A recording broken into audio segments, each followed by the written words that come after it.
So get yourself a little potato masher. What? And just mash it. Just put your weight onto it and you can feel the broad beans and peas popping. This will be absolutely like a lasagna. No, this is not a lasagna. Today we're going to be seeing Jamie Oliver make his vegetable lasagna. My question is, should I be worried? Because we have seen some failures in the past. Then again, this is Italian cuisine and Jamie knows Italian cuisine. He normally does really good with Italian, or fairly good. So I don't know, maybe it'll be passable. Before we do get going, guys, if you have seen multiple videos of mine and you keep coming back and you like my videos and you're not a subscriber yet, then be sure to hit that subscribe button so you don't miss out on any future content, and also like the video because it does help out greatly. Now, let's get started. I'm going to show you how to make an absolutely delicious one-pan veggie lasagna. One-pan lasagna.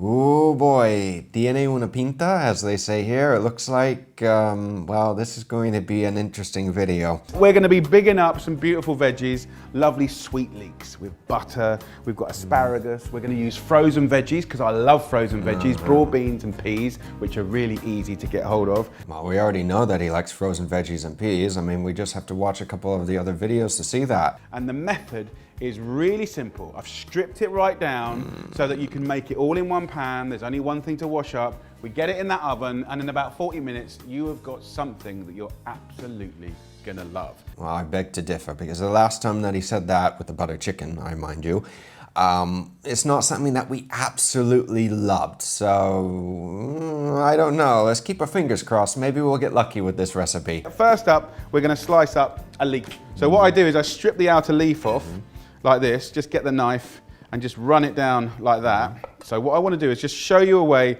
to clean these efficiently. We wash it away from the root, water going down, right? It's good that Jamie's showing you on how to use a leek, because a lot of people don't really know on how to use them. The one thing Jamie didn't show though is that you need to cut a portion of the bottom off. You need to cut the root off to be able to use it. Finely slice the green part, and then as we get to the white part of the leek, then we're going to go from finely sliced to little slices like that. What? Right? Why? Because it's more kind of chunky and substantial. Why are we cutting the leek super thin, like you should be doing for this, and then we're cutting the leek in bigger pieces? There's no reason. It likes it chunky, and then just leave everything chunky if you like it like that. I want to do it in a pan, like a casserole style pan, sort of low-sided. I'm going to go in with a knob of butter. For anybody learning English, a knob of butter is not an exact measurement. It's just like a piece of butter that you use. Now, calling somebody a knob, and this is also called an insult, yeah? If you call somebody a knob, basically you're calling them an idiot. So just keep this in mind. If somebody calls you a knob, it's not a compliment. And knobbing is another thing. And then a nice drizzle of extra virgin olive oil. I'm then going to go in with the leeks. We're going to sweat off those lovely leeks. Now you can saute with butter at home. The only thing is you need to be a little careful if the pan gets too hot, and to do that you need to keep moving the ingredients around and adding a little more butter at a time to help keep the temperature down. Otherwise the butter will brown. Or you can do what Jamie is doing, is by adding a little bit of olive oil with the butter and mixing the two. What does this do? It raises the temperature threshold, and that way the butter will not turn nutty. It will not brown on you as quickly. Obviously, if you crank up the heat, you're just going to reach a smoking point, but the olive oil can help that. With the asparagus, I'll pretty much always just trim off the edge of the asparagus, and I nearly always turn that into a soup or a sauce. So if you have enough asparagus, you can use the stems and actually make a soup out of it, or even make some vegetable stock. Which, by the way, I do have a very good recipe for a vegetable stock and a vegetable paella on my YouTube channel. I can leave the link down below for you guys to check that out. And if you are interested in learning more on how to cook, then be sure to check out my cooking course, which I have the link down in the description below for you guys to check out. It's more basics to advanced, but I explain quite a few things and I show quite a few things as well. So if you're interested, check it out. Just finely slice it like that. What I like to do is save the tips to put in at the last moment. You know, funny thing, when I was little, I only used to eat asparagus tops, like sitting at the dinner table, and then I used to get in trouble. I did the same thing with broccoli too. I'd just eat the top of the broccoli and I wouldn't eat the rest of it. Yeah, the top is the best part. So in here, I'm gonna add a nice pinch of salt. a nice pinch of pepper. You can add a little swig of water to create a little bit of humidity in the pan. No, you don't need to add water to the pan, not unless, of course, the pan's getting too hot and you need to drop the temperature. You can add a splash, but not too much. You don't want to be adding a lot of water to this. You want to reduce the moisture in the veggies. So look, this has had about 10 minutes now. So traditionally you'd make a bechamel, but that's another pan or two, right, to wash up and deal with. But actually we can do it all in the pan. Normally you make the bechamel separately and then you add it to the dish, but it looks like Jamie's going to be cheating a little bit. I'm going to put the flour into this pan. So 2 tables or 50 grams of plain flour goes in. I'm also going to put 2 teaspoons of English mustard in. Coleman's English mustard. He's actually adding mustard to this. Oh boy, huh? Vincenzo actually reacted to this video. I wonder what he said. Ma per favore, Jamie, I've been forever. Mustard in a lasagna. Jamie, I think your brain, I don't know what happened to you, Jamie, but you lost it. You lost it. Chili Jamie and egg fried rice, mustard in the lasagna. You are mad. 800 mils of milk, scrape the bottom of the pan. 300 grams of that we're going to use. Then put 300 grams of frozen peas, move it around. Let's get that just simmering for 5 minutes. You know, the further that this recipe keeps going on, the more that this is becoming like an English lasagna. It's not a lasagna, yeah? This is more like an English type casserole. This is turning into like another creation. Half a bunch of mint, and literally all I do is just rip off those top mint leaves. I'll use that for other things. And I'm just going to fairly roughly chop the mint. It's going to taste absolutely amazing. The thing is with mint, it makes the spring veggies taste fresh. It makes them taste even like lighter, you know, when you add mint to them, which is delicious. And when I used to work in London at Berners Tavern, we used to have a like barley risotto. Now, it wasn't actually a risotto, it was just called a barley risotto, and it was with spring veg. If any Italians are getting a little angry with me, it was different, yeah? And that used to go with the lamb shoulder, because mint sauce is typical with lamb. And having spring veg with this, as like a little barley type risotto, was delicious. So it's not uncommon to add mint to, say, spring veg.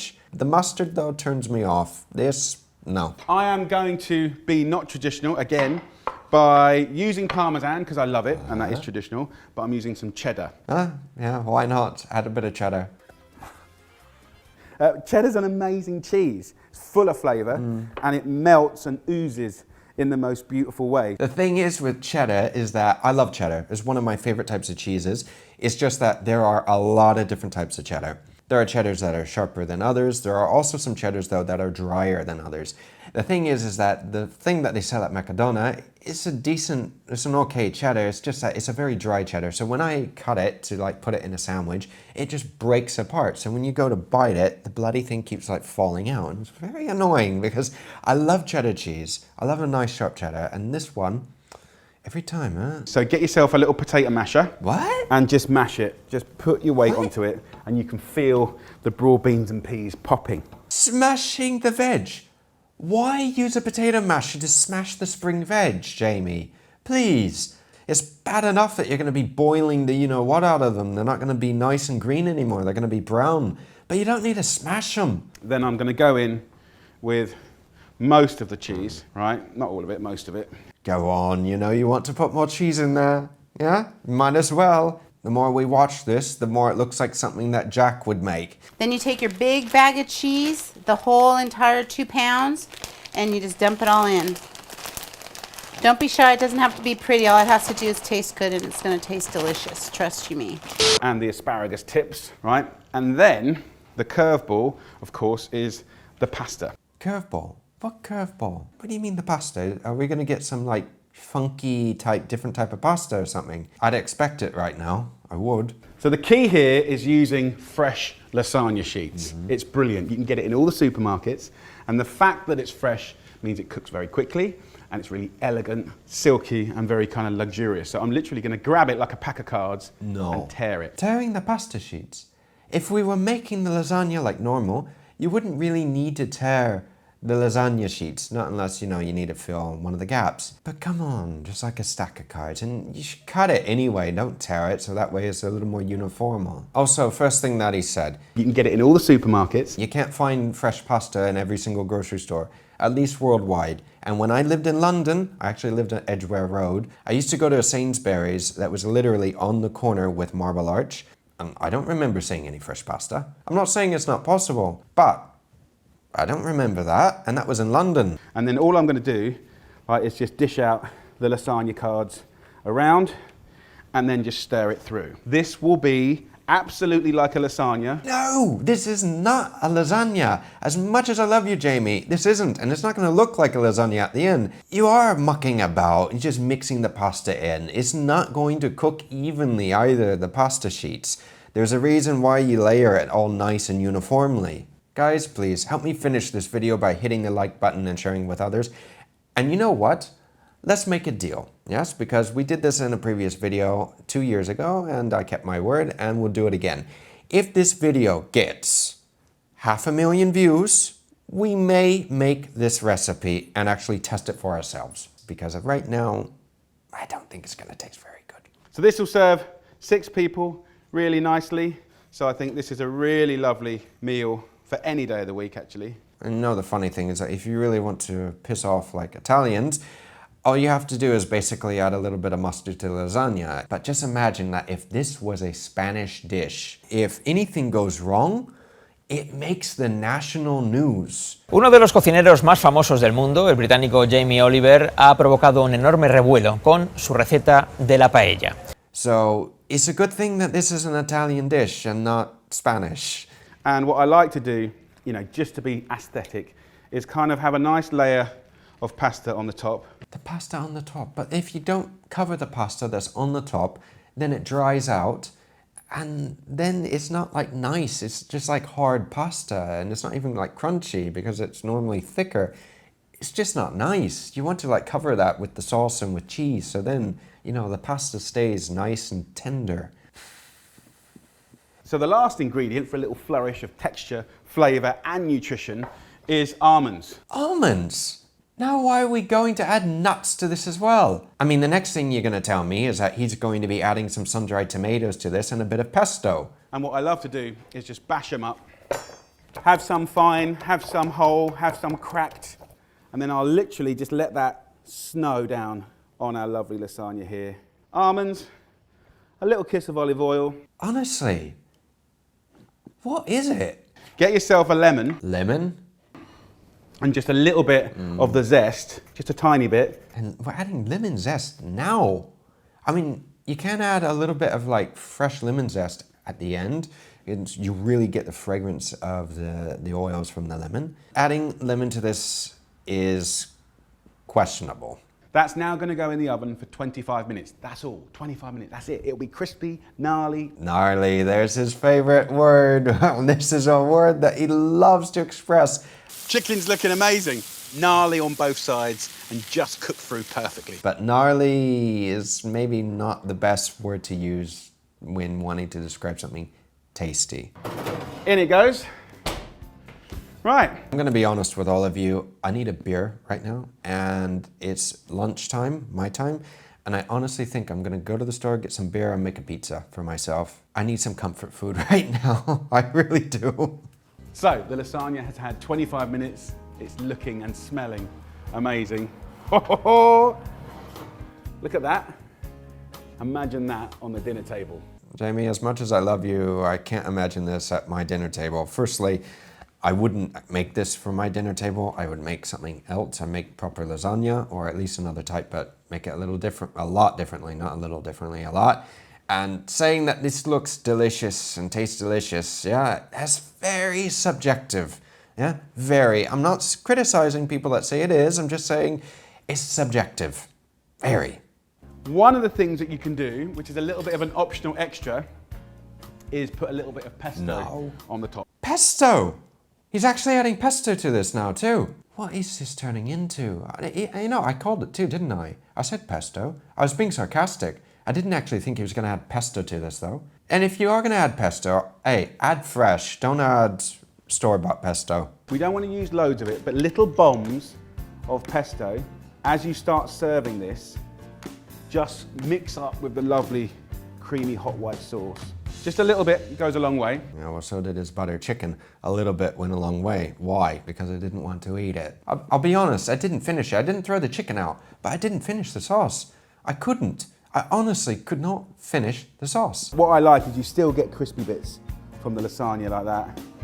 And, you know, you get the veggies, but you also get the lovely creamy sauce, which is absolutely beautiful. If you look, it's not even difficult to see, just zoom in a little bit. You can see he burnt it. The top of this is burnt. You should cover this in the oven if you notice that the top is starting to brown too much. Yeah, you can see a little bit of the asparagus here and there is torched, and maybe some of the almond burnt a little bit, because almonds contain a lot of oil and it's easy to burn almonds. It is easy. It may have been better to add the almonds at the end, you know, toast them separately and add them at the end if you want to add a little bit of texture to this, instead of adding it in the beginning. Can you see the crispy bits at the side? Look at that. Stodgy, crispy. Stodgy, crispy. He's proud of the crispy bits, isn't he? If pasta to me is a little burnt and it's a little dry, I don't like it with my lasagna. I'm sorry, I don't. If anything is going to be crispy, it should be the nice cheese or the bechamel on top that has a nice crust to it, but not the pasta. Because when you bite into the pasta, it can be, you know, a little too, like, hard. It's not good. It can even be chewy at times.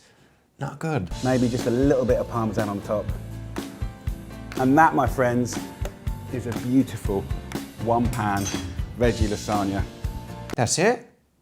That's all he's gonna do to plate it. If you wanted to add something, you could add maybe a little bit of rocket, a little bit of arugula, no, to this. Arugula goes well, yes, this does. Or maybe even some chives as well. But in any case, Yum, yum, triple yum, so good. Crispy enough, soft enough, stodgy enough, cheesy enough. Jamie is a very good showman, and he is trying to sell this lasagna creation thing as something super delicious, but to me, he doesn't seem super excited. Maybe a long day, maybe tired, I don't know, but it doesn't seem like he's as excited as he has been with some other recipes. Hopefully, guys, you did enjoy this video of us seeing Jamie Oliver's vegetable lasagna that turned out to be something else entirely. And one thing I do want to say is that please don't pick on Jamie. Jamie does have a good message, and he does try to help people make things at home and try to get them into cooking, which is a good thing. But it's just sometimes some of these recipes fall a little short. Kind of like the butter chicken. That was a disgusting recipe. If you did enjoy it and you did like the reaction and everything and some useful and helpful tips, then be sure to give this video a like and a share. And if you want to see more videos, then be sure to check them out here. And I will see you guys again very soon. Until then, take care.